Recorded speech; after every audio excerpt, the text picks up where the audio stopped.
I was asked to reflect on higher education, and putting it to the test is the main part of the title, looking out and looking in. And to begin the conversation, what I'd like to get you to think about and then to discuss briefly before we go any further is in the context of this summit and the discussions that you're having about practice-based education and the critical importance of preparing our graduates for a changing world, a changing suite of career paths.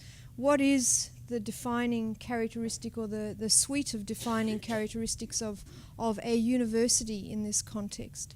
And equally important and a related question, what to you is higher about higher education?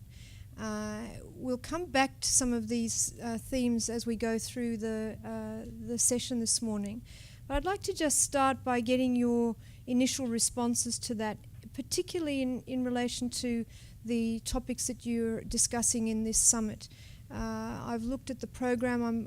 Unfortunately I wasn't able to be here yesterday, but a number of the themes that are coming through are really, I think, pertinent to the issues that arise when we think about what is it that defines higher education. Are there changing elements? Are there any enduring themes that we need to hang on to? And we'll come back to that question towards the end. But some responses to that question to begin with. I think what ought to be higher about higher education should be, I'm trying to remember what the right terminology from Gregory Bateson is about, the level where you can actually start to be reflective about your own learning and unpack your own learning. So the ability to challenge mental models, I think, is one of the things that should be higher about higher education. Great. Ability to challenge mental models. Going one step further, yes? So I'm going down to the other end, I'm at lecturer level. So you've got both ends of the spectrum. And so for me, in a professional school, it's a little bit like in our teaching. Rather than just teaching our students to be like us, we want them to surpass us. All right, so teaching in such a way and educating in such a way as to ensure that our students surpass us in a range of ways, I'm assuming. Not only knowledge, but perhaps in a broader sense as well. A comment up the back? I think it's about instead of in the primary schools and high schools, we give them education, we give them information, they learn it by rote. In higher education, we teach them where to find the information and how to think about and apply that information. That's, to me, the difference. Thank you. So teaching them where to find the information, not just what to learn, but where to find it and how, and even why. Up another one? Yes.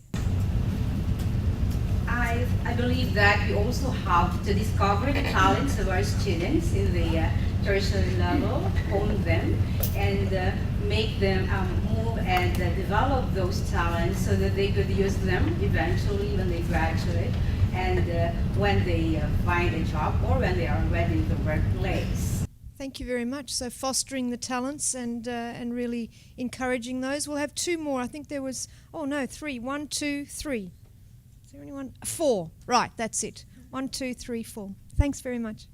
This one might be aspirational, but not just developing graduates that can cope with the changing world, but contribute to making our communities and on a global level as well, address some of the issues we have and improve society. Thank you. So preparing our graduates to contribute to some of the solutions and the strategizing around what in the description for today, I think I included the reference to wicked problems. They really interest me, and I think in particular the work that you've come together to talk about today, how you apply the theory and the knowledge of higher education in practical ways and across disciplines. Really important, that interdisciplinarity to strategize around some of those seemingly insoluble problems, socially, politically, economically. It's a really interesting area, and I think this is, to me, a part of what it is to be part of a higher education system. 1, 2. area. A safe place for critical thought. A safe place for critical thought. Thanks very much. Fantastic. And I think mine has been suggested. We spend a lot of time at universities discussing graduate attributes. Yes. And we do a lot of mapping of graduate attributes across all our courses. And I think the graduate attributes are what we're really there to inculcate. So things like global citizenship, creativity, innovation, everything. Yes. Thank you. So a suite of graduate attributes. Of course, those of you who work with colleagues in the TAFE system, for example, would know that they also have graduate attributes that they aspire to. And so it's a really that is a big part of my portfolio, looking at our collaborations and partnerships with TAFE and private providers.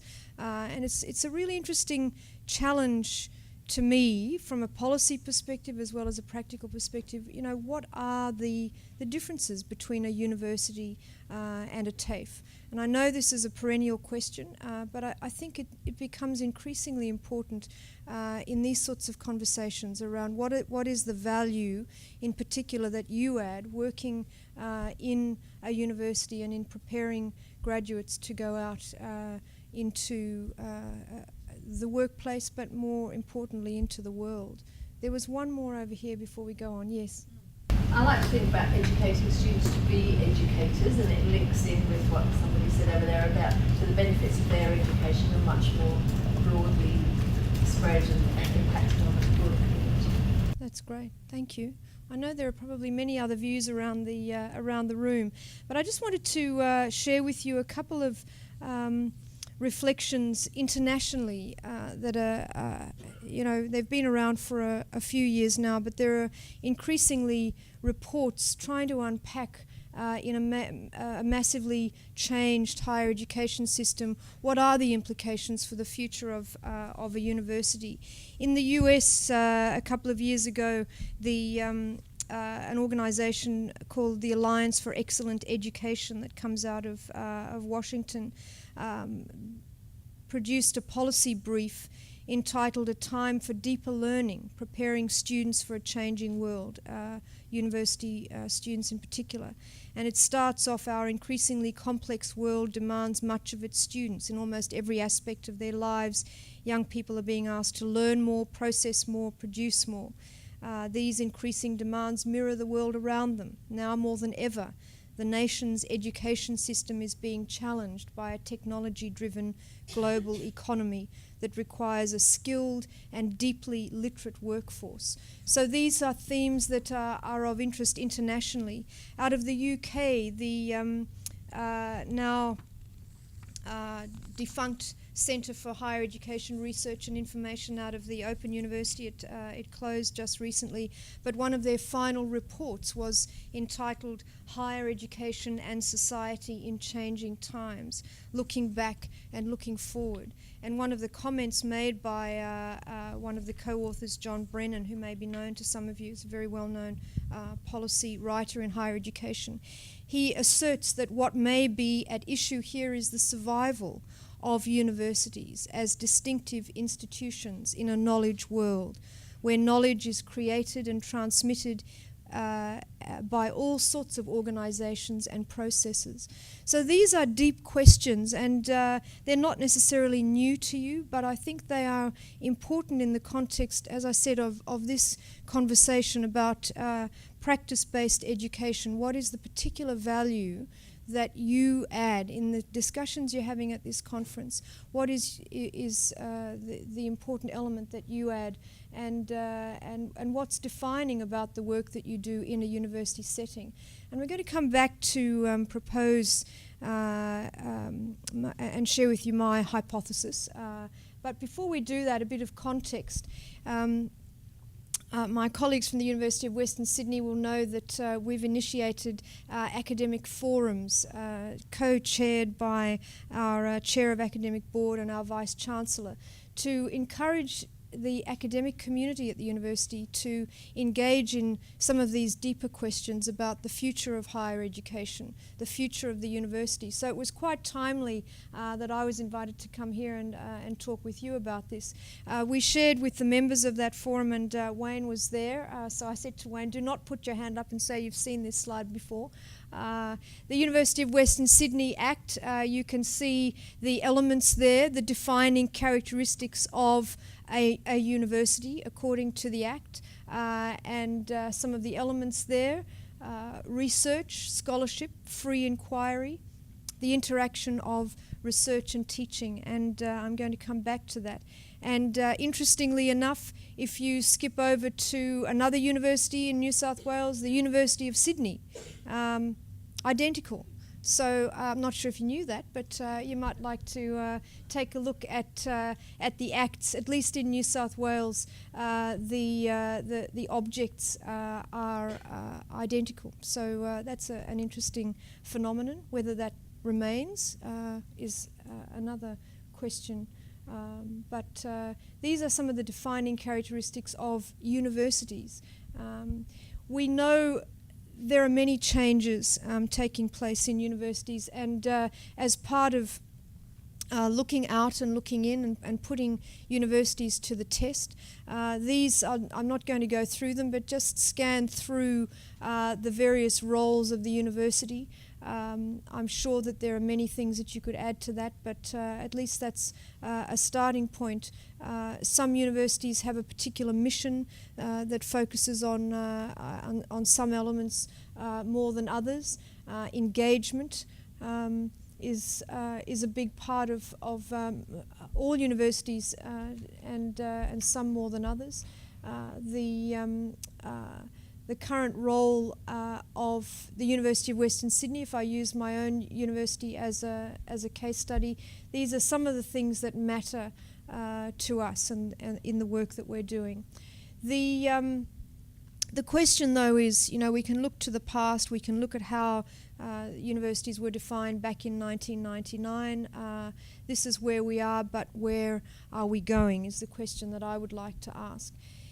And what I'd like you to think about as we go through this discussion is some of the changes that we've seen and how these have affected our institutional missions, our academic programs, our student cohorts, our academic and professional roles. And under the heading of academic programs, I'm also thinking about research and scholarship. So the broader academic program is what I'm conceptualizing there. But I'd like to just stop there and get you to reflect on the changes that you've experienced in your time in higher education. How have these affected? Pick one of those and let me know what you've observed over the last decade, for example, in terms of changes, even the last 5 years, even the last 2 years. What sorts of changes have you seen in one or more of those elements from your own experience? Yes? Increasing numbers. Increasing numbers of students? Yes? And really not increasing numbers exponentially of staff. Right, okay. So in particular undergraduates, yep. I'm in a nursing program and we've gone from about 400 in a year level to 2,000. Right. Good. And we can't get clinical placements for that many students either, Yes. so that makes things very difficult. So the challenges, all that goes along with those challenges of massification, if you like, and universal education, we're certainly seeing that become a reality. Sandra? I was going to say nursing is a primary example of things that have changed, because nursing wasn't in a university 20 years ago. So it's a big change to universities. There's a number of areas that come into the university that are considered university level education. Yes. So the connection to the professions, I suppose, Yep. rather than medicine and law being considered, and engineering, Andy, being considered the only professions worthy of study in higher education. Now there are many more. Yes. Yes. So the changing discipline profile as well, and the interdisciplinarity. and also making sure that professions are seen as part of the higher education offerings, and not just a vocational training emphasis. Yes. From when I was at uni, it was more about the pursuit of knowledge and understanding the theory and thinking about the theory and knowing where to find that and creating new knowledge, whereas the stuff that I'm actually teaching now is more about practical application, whereas to me practical application used to be done in the tapes when I was studying. Now I see that a lot more in the universities of practical application rather than the exploration of theories and knowledge. And also the kids now expect to be entertained, and we would never expect our lecturers to do half the things that I do for my students now to help them. We have rubrics and things which basically spell out every single thing they need to do so that they don't have to think too hard about it and can come up with a really good answer. So if they read that, they're going to pass. Whereas we had to create all that ourselves when I was doing it. So there are a number of things there, and I'll come back to that question of application, because I'd like to just interrogate that a bit more in the context of what is about higher education. Let's reflect on what was, and if you can't see that too clearly, they're all male. And we still have those lecture theatres, and so some things have changed and some things haven't. But the emphasis increasingly is on collaborative learning, small group, and these are examples of the increased participation of a wide variety of students from a wide variety of backgrounds. And now, as we know, females are more widely represented in the majority in higher education. So there have been significant demographic changes, as well as changes in the styles of learning, modes of learning, and as well student expectations. And I think that's a point well made. So looking out, in summary then, to pick up on a few of the points that you've made, these are all changes that we are well familiar with. As we put higher education to the test, how are we standing up in the context of greatly expanded access? There are many good things about that commitment, but there are also many challenges, and particularly in a practice-based education, when you're committing to supporting that, it's not easy as undergraduate numbers increase exponentially. Access to open online content, that's raising all sorts of questions about what is the purpose of the university in which you are teaching and researching, when we might have a single expert over in America or here in Sydney or in Wagga or Dubbo who could be the expert in mechanical engineering and or economics 101, who could deliver the content to the world. Why have multiple universities? What is the purpose of those when students have such open access to online content and online delivery? The changes looking into universities, you've mentioned several of these already, and I'd like to just use those points to set the scene for a discussion about what it is that needs to remain not so much constant, but what are some of the non-negotiables, the timeless elements of higher education in the context of all of these changes externally and internally. And what I'll just refer again to the technology changes, as Frenny mentioned. There's a lot of innovation taking place, but will these innovations actually have an impact on the quality of student learning and student learning outcomes?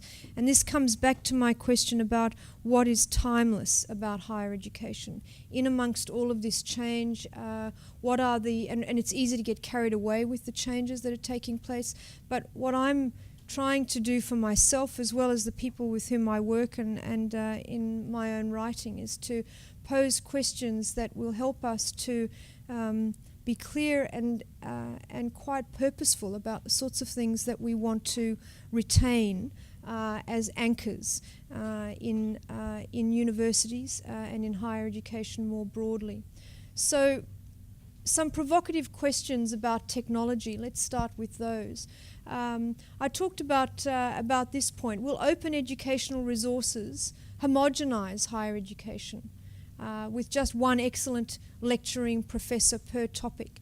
Tell me what you think about that and how that might play itself out. Is that a conversation you're having in your universities?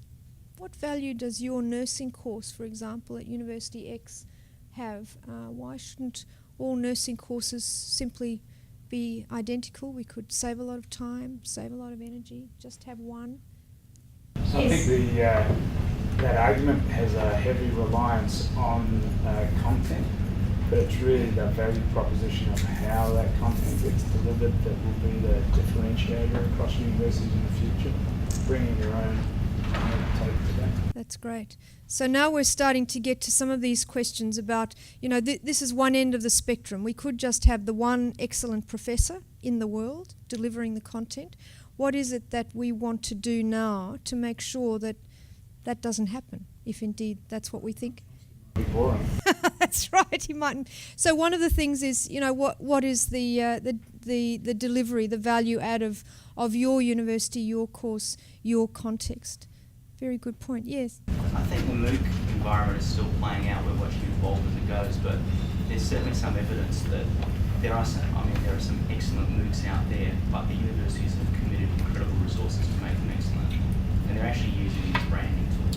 Mm-hmm. There's no intention of rolling out their entire higher education experience that way. They're using them to say, for example, this is the quality of Harvard, but you're only still going to have to go to Harvard to actually get a full Harvard. That's right. You get a little taste, and the full Harvard experience continues to be, expensive and elite, but still hanging on to those the quality of those small group exchanges. That's a very good point. Yes.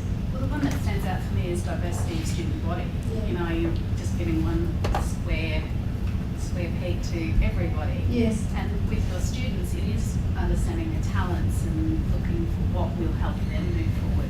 So to me, that seems kind of... That's something you'd want to hang on to as we move. Everyone learns differently. Yeah, that's right, and has different needs, especially in a diverse environment such as we have in Australia.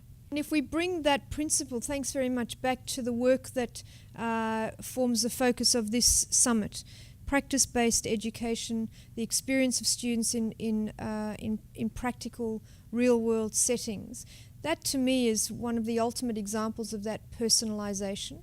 We talk about personalisation in an online world, but when you are talking about students experiencing those real-world contexts and learning environments, I think that's a critical part of what we want to retain in higher education. So I'll throw that out there as a proposal, and you might want to come back to that towards the end.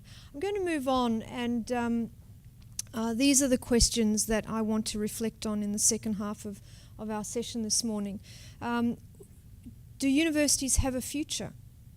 And that's a really serious question.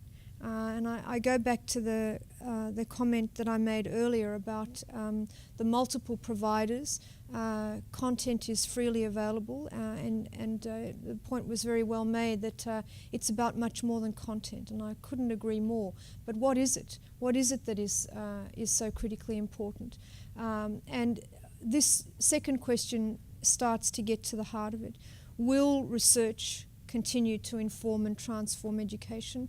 And if so, how will it? And I'd like to start talking a bit about research and scholarship here, and importantly, how will and indeed will education continue to inform and transform society? Let's just focus on that middle question for a moment. And I'd like to come back to something that is a recurring theme in my own thinking about higher education, and I hope it is in yours as well. When I ask the question, what is it that we don't want to compromise on? What do we never want to lose from a university education. To me, this is a big part of the answer. And I don't mean everyone doing research. I mean the full spectrum of research-based education, students learning in a research mode. I've used the term research-based learning. There are many different terms that might be used.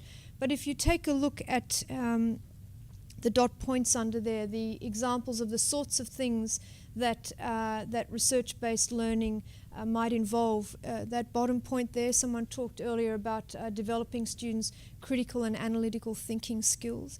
To me, one of the differentiating characteristics of a university as we look in and as we look out, and as we put university education to the test, it is students learning in disciplinary contexts and in multidisciplinary contexts, and learning how to think and address problems, how to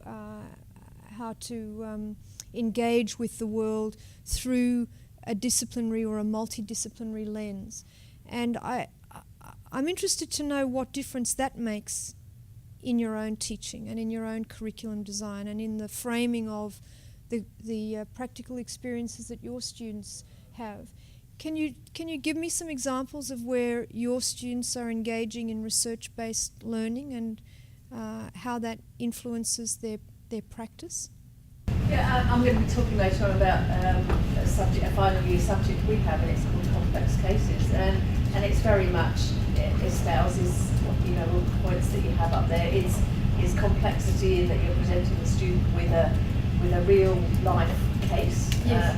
It requires them to research all the possibilities. They find it very difficult, but in finding it difficult and challenging, it actually has a great outcome. Mm-hmm. If they engage with it well.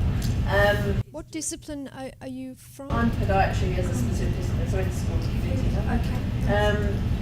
It impacts on their practice because by giving them the opportunity to sort of explore things in a safe environment, it's an online environment, they actually find that it translates to practice. It prepares them for maybe that client that comes in who has a similar set of problems.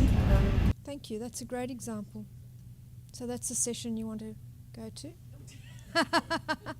So Charles Sturt University provides a degree in policing, which is for New South Wales only.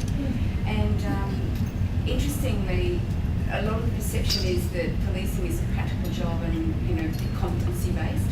But what defines us is that the course is actually underpinned by academic rigour, which in terms for the students requires them to actually undertake small research projects, if you like, which provides them with the knowledge about why they do what they do. Because there's one side, this is what you have to do, mandate, legislation, etc. But why am I actually doing it? Yes. So that's how we've managed to find the nexus between the two. Thank you for that. And to me, where this students understanding how the disciplinary or multidisciplinary research helps to address community problems. I'm going to come back to that in a couple of minutes, and we'll come back to some of the other examples. And it's interesting that people didn't immediately put their hands up because so often the links between your teaching and your curriculum design and your research are tacit. I have no doubt they are there. And in the introduction there was reference to the work that I did with a team of colleagues when I was at the University of Melbourne on a project on the teaching research nexus, as we called it then. And when we talked with academic staff about how research influences their design of curriculum, their design of assessment, people didn't come up with immediate responses. It took a while to think, and many of the responses were, no one's ever asked me that before, or I've never really thought of it that way. So I'd like to challenge you in the context of this topic. What is the future of higher education? What is the future of the university? What is the future of the work that you do in preparing graduates with a practice-based focus, linking theory with practice, linking research with practice? What are some of the defining characteristics of the work that you're doing? And I'd just like to expand on that by, using Mick Healy's work, and you can see this has been around for a while. It's not new. Many of you have no doubt seen something like this before. This matrix basically talks about the spectrum of learning experiences and orientations. If we move from along the horizontal from an emphasis on research content to an emphasis on research processes and problems, students may learn these are Healy's constructs, and you may or may not agree, but eventually we're going to get to that top right-hand corner, okay? So just go with me on the left-hand side here with the student as audience and an emphasis on the content in your curriculum. This might be defined as teaching students in a research-led way. Curriculum is structured around teaching subject content, okay?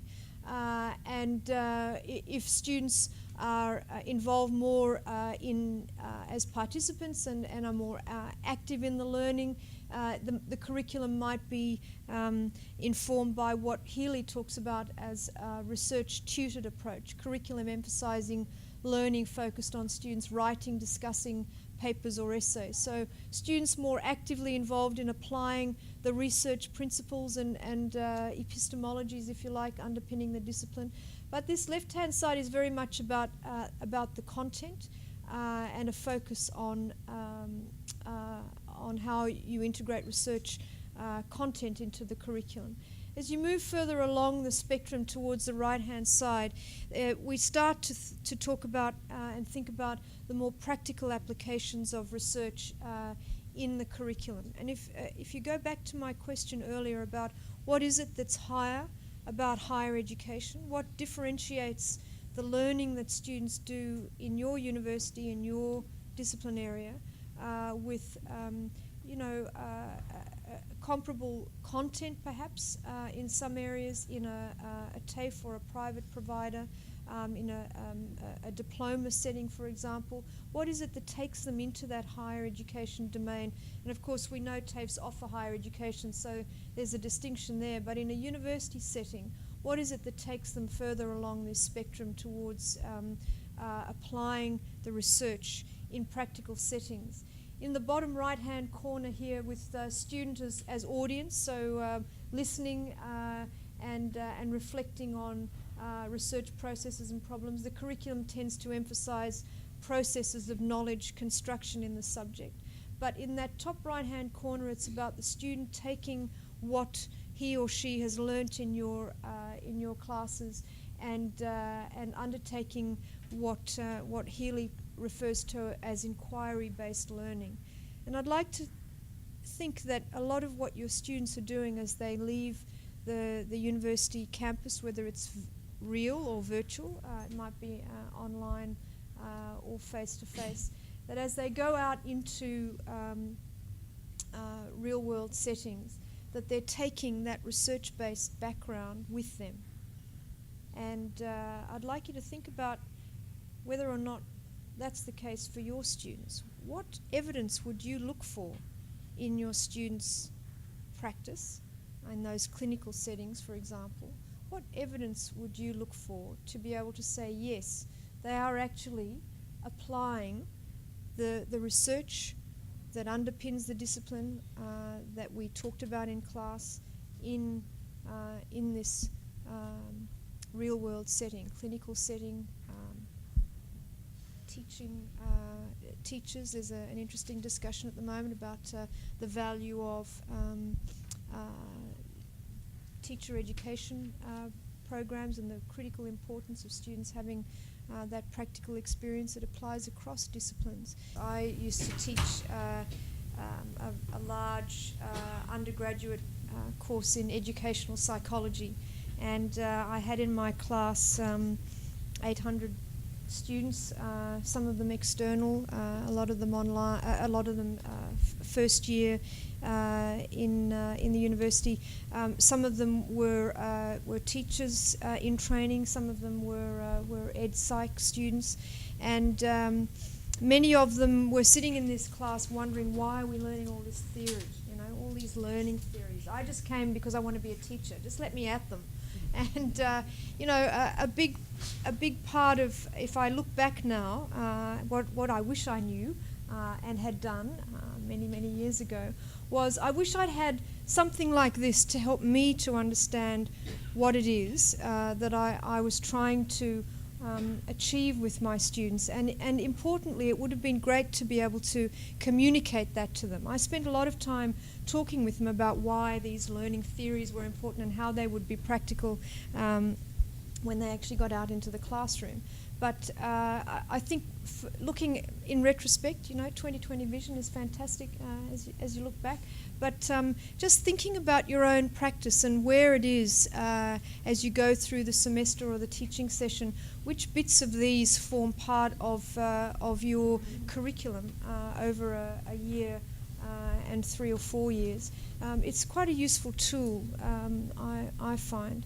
I'd like to just conclude with a focus on scholarship and putting in context the focus that we've just had on inquiry, discovery. Research is one thing, but I really like, again, not new, you've heard it all before, but I really like the expansion that Boyer provides on the range of scholarships that are evident in our work and in higher education, because I think we're engaged in all of these at different times. And the scholarship of teaching, the scholarship of engagement, the scholarship of integration, a big part of what you're talking about at this summit, the scholarship of discovery. And I'd like to just expand on one of these in particular, and that is the scholarship of application or engagement. And I'm going to refer to something that I have been talking about for a few years now, and people engage in different ways with this. But I'd like to leave you with this challenge that I think one of the important things that will stand the test of time for a university and university education is the extent to which you and I and our colleagues are able to ensure that the students who come through our universities are able to apply scholarship in public settings, in public ways. This is not a new concept, and those of you who have been following some of the work that I've been doing on the links between teaching and research will know that I've been talking about this for a few years now, and it's not my own idea. It comes out of some work that was done in the US, in particular by a group of scholars who started their discussions at Penn State University in the US, and it started with the notion of service learning. And if you know anything about Penn State, you'll know that it's a very research-intensive institution. And what they wanted to do was to make sure that the students' engagement in community settings was informed by research and informed by scholarship. And Jeremy Cohen is the guy who came up with this notion of public scholarship, taking scholarship from the classroom to the community. And in all of the discussions that you're having, there is this interface between work-integrated learning, community-engaged learning, practice-based learning. There are so many connections to be made here. And for me, the notion of public scholarship, as you read that definition, is perhaps one useful way for us to apply the test of what it is that defines a university education. Academic responses to issues of community engagement, drawing on activities of research, teaching, leadership, service, recognizing that new knowledge is created in its application in the field. Another set of authors, Carol Kolbeck, has written a lot about public scholarship and academic work, and I'm assuming many of you are academic members of staff. And when we look at promotion processes, we talk a lot about staff doing teaching, research, and service, or leadership, or governance. It has different names. And what Carol Colbeck has sought to do is to say, actually, academic work for people like yourselves who are interested in practice-based education, academic work is importantly an integration of those three strands. And in this article, she was talking about the inseparable whole of teaching, research, and service components. Academic staff use the integrated whole of their work to make sense of the connections between their research, teaching, service to address social needs. And I think that's probably one of the reasons why, when I asked you how does research inform your teaching, it doesn't always come as an easy answer, because it's just what you do. A lot of it, as I said, is tacit and intuitive, and it underpins the way you think, the way you design your curriculum. Public scholarship for students is about students learning in research mode. As for research-based learning, they learn how to ask questions, how to address real-world problems, and that's exactly what you're discussing in this summit. Public scholarship takes research-based learning and work-integrated learning into the community domain to help students to see the relevance of their learning and disciplinary knowledge in real-world settings. So I wanted you just to think about those definitions and whether this is something that is a useful construct, public scholarship. It, for me, is an umbrella term that connects a lot of the work that we talk about under the heading of work-integrated learning. But in thinking about how we apply the test of time to higher education and to universities of the future, I think it's really important for us to be able to identify the scholarship underpinning the work that we do and out in the community and in practical settings. Public scholarship for in the curriculum, I'll just conclude with these 5 strategies that if you are interested in expanding on this, it would be a way to apply a test to your curriculum. How does scholarship underpin your teaching and curriculum design, your assessment? Where would you look for evidence of how you're encouraging students to think in research-based ways about applying their learning in practical settings, creating a context for real-world research issues? Many of you are talking about that at this summit. And similarly, designing interfaces between work-integrated learning and research-based learning. This was part of a discussion that I had with academic staff who are interested in articulating the examples of public scholarship in their own work, and importantly how to document that, how to provide evidence for what they were doing in preparation for things like promotion. How do you write a narrative about your academic work that integrates and interweaves your teaching, your research, and your service? So I'll end with this question of you. Is it perhaps, and this is my assertion, is it perhaps the case that public scholarship is a defining characteristic of a university education? And how might public scholarship feature in practice-based education from your perspective? So I'm going to end there. Well, thank you very much. You're welcome.